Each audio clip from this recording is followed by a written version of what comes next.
Welcome everybody to the week 6th edition Commissioner's Address. I guess we got week 7 coming up here. We are almost halfway through the season. Let's jump right into it. First matchup, Jacking Goff taking on greatest of all time. Jacking Goff with a 3-0 start coming into this week after losing 2. Doesn't want to go 3-0 or 0-3 after starting 3-0, and he did. And greatest of all time is finally at 500 for the first time this year, and finally in a playoff spot, moving up to 4th spot. Jacking off at 3-3 as well, dropping into 5th, giving up that first place position, which actually he may have last week, with Fear Boners. Moving up, as always, in the matchup, I just had solid performances all around. Rob was right. All of my players basically had a game. Willie Snead wasn't as targeted as I would have liked in a huge 52 to 38 win for New Orleans. He had one catch for 11 yards, so wasn't great. But Golden Tate, 22 points, and he's now injured, so that trade worked out pretty well for Jesse. I don't know how much time he's going to miss. McCaffrey had another 10 catches again. That's like the 3rd or 4th time this year. And Jerick McKinnon is the new workhorse in Minnesota, so that was fantastic. Looking at the bench here, not a whole lot of points either way. Jacking Goff's team is getting a little bit cold. He might have to make some changes here to shake things up a little bit. 3-3, dropping down to 5th spot. Still in the playoffs, but now with the league-leading losing streak going on. Next matchup, 4th and Lynch is taking on Flabby Gooch. Flabby Gooch coming away with the win in this one by a huge margin, 152 to 84. Flabby Gooch moving to 3-3, improving into a playoff spot in 6th. And 4th and Lynch is dropping to 3-3 in 7th spot, just outside. So that was a good matchup, some positional matchup there. Gronkowski had another big day after missing last week. Larry Fitz has been so good this year. He had 10 catches as well. Not a lot going on the side of 4th and Lynch's. Just injury galore going on. Aaron Rodgers out with a broken collarbone. Doubtful that he will return this year. I think they determined actually that he does need surgery. There was a possibility that he might be able to work out and come back without surgery before the end of the year, but it looks like that is not the case. So tough day. Hopefully you can make some moves there to shake things up a little bit. That's going to be tough. Aaron Rodgers had 0.72 points. And you got Flacco, who had 7 points. Mariota with 15 on your bench, so way to go there. Next matchup, Capper Goats taking on Fear Boners. Fear Boners, huge margin of victory on this one, 176 to 98. Fear Boners moving to 4-2, staying in first place. I believe he wasn't first last week. Capper Goats is the new holder of 12th place in our league. More on that later. On the winning side, Cam Newton, 23 points. Landry with 20. He finally got a touchdown. I think that's his 5th in the last 30-ish games. Marvin Jones Jr., who in that game between New Orleans and Detroit didn't have huge points? Oh, except for Willie Snead. My bad. Leonard Fournette, 21 points. He has been such a workhorse. Bortles has been so bad. We're playing in basically a 2 QB league, and people aren't picking up Bortles because they can start, a second-string running back or it's ridiculous. Bortles has been so bad. He's got such a good run game. Maybe he'll turn it around this year. DeMarco Murray did have a big game points-wise with 18, and Zach Ertz, 2 touchdowns on 2 catches. I'm still in love with that guy every week. Sitting on his bench, though, I lied. He's not sitting on his bench. He started the Baltimore defense, who got 35 points against Chicago. That was probably the most exciting game of the week. I was watching a top 10 list of Week 6, and 4, maybe 5 of those plays were from that game. Carlos Hyde sitting on the bench with 24 points, but, DeMarco Murray and Fournette did have a good day. Next matchup, Bassett Sprawlers taking on Average JoJo's. Bassett Sprawlers is not enough to slow down the heat that is Average JoJo. Average JoJo having an Average Joe day, but it was enough to beat Bassett Sprawlers 135 to 109. JoJo improving to 4-2, good enough for 3rd. And Bassett Sprawlers falls to 2-4 and slips to 11th place. That sucks. Carson Palmer did have 21 points in the loss. He did have 3 passing touchdowns. In the win, Jameis Winston, 61 passing yards, 2.4 points, 2.44 for Jameis Winston. Tough day, but Bell, 179 yards, 3 catches on top of that. He was good. Kamara was okay at 12 points. He could have had more in that high-scoring affair, but Ingram was the one who got all the points, and I know that because I sat him in my other league. Deshaun Watson, once again, has been phenomenal. He had 24 points. Waiver wire taking on Villette's Vengeance. Remember earlier when I said there'd be more on that later? Villette's Vengeance has moved out of 12th spot.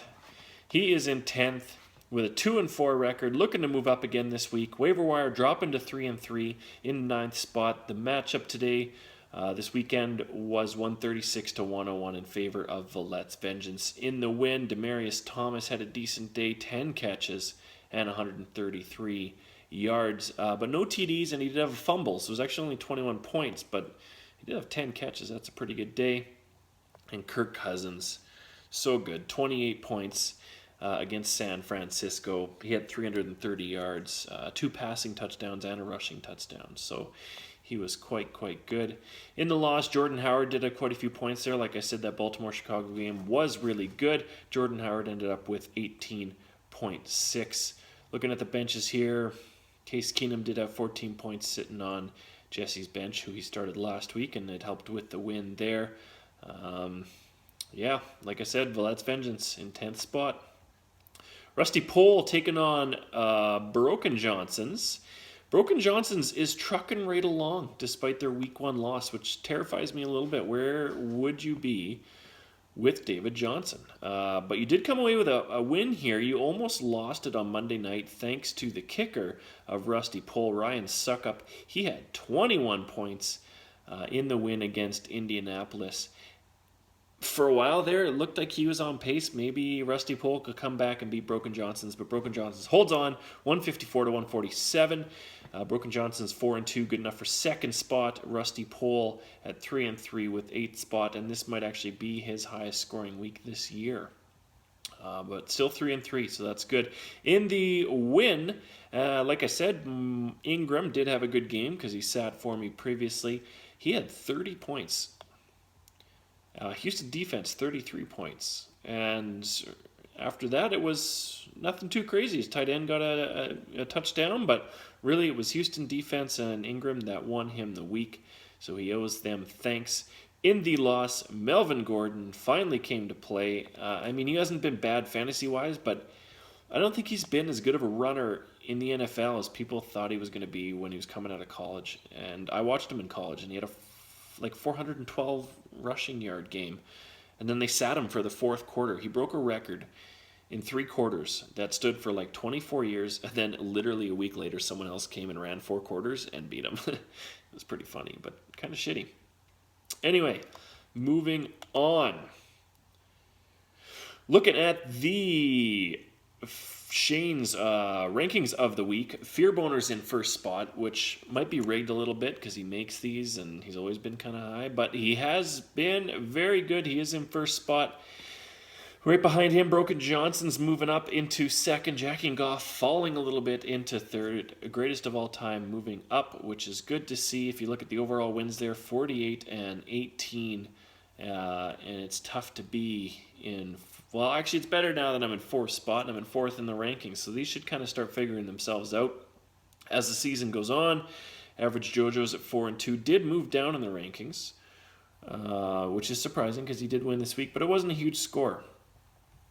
And looking at the...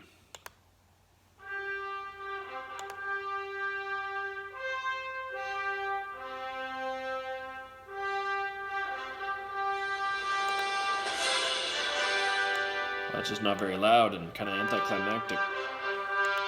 All right, Superman of the Week is going to be me. And I thought about giving it to somebody else. But it's me. I know Tom Brady didn't have a big week again. But I had 4 players over 20 points, including Josh McCown against New England. Austin Sferrian-Jenkins had 16, and he had a touchdown called back on a very controversial call. Jerick McKinnon, 24. McCaffrey, 22. Golden Tate, 22. Even John Brown got a touchdown for me. He had 15 points. He is definitely the number 2 in Arizona still, which makes me feel a little bit better about my wide receiver situation. You're a bitch. The bitch of the week, I gotta give it to Capper Goats. And I'm sorry if I gave this to you last week. I haven't been writing down who I've actually been giving this to. But Capper Goats has fallen into 12th spot. 12th spot. If you look back at those fantasy rankings, he has 116 points per game, and the leader, Fear Boners, has 157.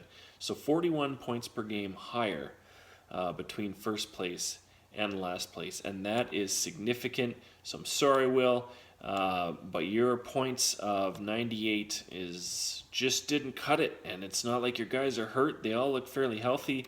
They just didn't show up. Ben Roethlisberger's been garbage. How did Stafford only have 17 points? They put up 38 in that game. I don't understand. I don't know, man. Something's gotta go on there. Travis Kelce was relatively quiet, just like the rest of the Kansas City D against my defense. Again, I am Superman of the week. Looking forward. Looking at the rankings here, actually, real quick, we got Fear Boners, followed by Broken Johnson's Average JoJo's in 1, 2, 3 at 4 and 2. Greatest of all time in number 4 at 3 and 3. Followed by the rest of the 3 and 3ers, Jack and Goff, Flabby Gooch, 4th and Lynch's in 7th, Rusty Pole in 8th, Waiver Wire in 9th, Villette's Vengeance at 2 and 4 in 10th, followed by Bassett's Brawlers and Capper Goats also at 2 and 4. Looking quickly at the matchups for Week 7, we have Greatest of All Time taking on the Waiver Wire, number 4 in our league against number 9. Yet we're both 3 and 3, so that's a big matchup for both of us. 4th and Lynch's taking on Jack and Goff. Again, both 3 and 3, 1 and 5th, 1 and 7th. Capper Goats in maybe a must-win game here against Flabby Gooch. Capper Goats 2 and 4, Flabby Gooch 3 and 3. Flabby Gooch is in the playoffs right now, so maybe it's a must-win for him too. Maybe he's got to get some momentum to make sure he stays in a playoff position. So that's going to be a big matchup. Bassett's Brawlers at 2 and 4, taking on the red-hot Fear Boners at 4 and 2. Their projections are close. They mustn't have a lot of guys on bye or a very similar style of players on bye. This is going to be probably your matchup of the week. Bassett's Brawlers in a must-win situation. You can still make the playoffs if you lose. You just might not. So a must-win situation to slow down the Fear Boners, which I would like because I think the Fear Boners need a bit of a check here. Anyway, Villette's Vengeance at 2 and 4, taking on Rusty Pole in 8th. One of these guys could make a playoff run, and this week might decide who that's going to be. And then we've got the 2 best records, or 2 of the 3 best records going against each other in Average JoJo's and Broken Johnson's. Our 3rd spot against our number 2 spot. That is going to be a big game because if you lose, you could lose a 2 or 3 spot, and you could fall a long ways with the amount of 3 and 3 teams in this league. Anyway, good luck. I didn't want to keep that one too long, so I spoke a little quicker. I'm fucking pumped. This last week of football was good, but the league this year, it's been a defensive league, and it's been fun to watch. Very good. And how about Adrian Peterson? That was cool to see. He left the Vikings, but I still like the guy. He was so good, and in Arizona, he was phenomenal, and I know that because I sat him in my other league. That was not going great. I digress. It is what it is. Anyway, that's your commission address of the week. Good luck, everybody. Let's watch some fucking football.